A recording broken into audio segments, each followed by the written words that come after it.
ঢাকা ৮ আসনের সম্ভাব্য স্বতন্ত্র প্রার্থী ও ইনকিলাব মঞ্চের মুখপাত্র শরীফ ওসমান হাদী গুলিবিদ্ধ হওয়ার আগে বহুবার ভারতীয় নম্বর থেকে ফোনে হুমকি পেয়েছিলেন বলে জানিয়েছেন সংস্কৃতি বিষয়ক উপদেষ্টা মোস্তফা সরোয়ার ফারুকী। তিনি বলেছেন, হাদী আগেই একাধিকবার ভারতীয় নম্বর থেকে হত্যার হুমকি পেয়েছিলেন, আর আজকের হামলা সেই উদ্বেগকে আরো স্পষ্ট করে দিল। শুক্রবার ওসমান হাদী গুলিবিদ্ধের ঘটনায় তাৎক্ষণিক প্রতিক্রিয়ায় মোস্তফা সরোয়ার ফারুকী সামাজিক যোগাযোগ মাধ্যম ফেসবুক দেয়া এক স্ট্যাটাসে এসব কথা লিখেছেন। উপদেষ্টা দাবি করেন, হাদী এর আগেও বারবার ভারতীয় নম্বর থেকে মৃত্যুর হুমকি পেয়েছিলেন। গত কয়েকদিন ধরে ভারতের ভেতর থেকে তাকে একের পর এক খুনের হুমকি দেয়া হচ্ছিল, আর আজকে সে গুলিবিদ্ধ হলো।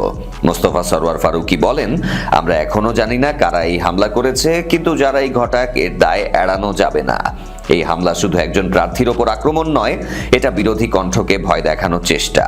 হাদী সুস্থতা কামনা করে ফারুকী লিখেছেন, গেট ওয়েল সুন হাদী, দেশ তোমার সুস্থতার অপেক্ষায়, বিপ্লবীদেরকে শেষ করা যায় না।